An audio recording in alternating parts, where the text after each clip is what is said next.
Hi, today's video is going to be just a little hike to Mungo Falls, which is where I am now, and it's dried up.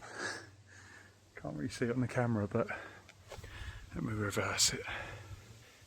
That is usually the waterfall down there, and into a pool at the bottom which is dry as well.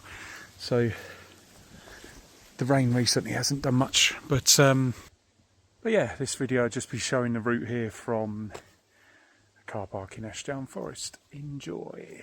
Probably last day of summer, so let's go.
Hello, man.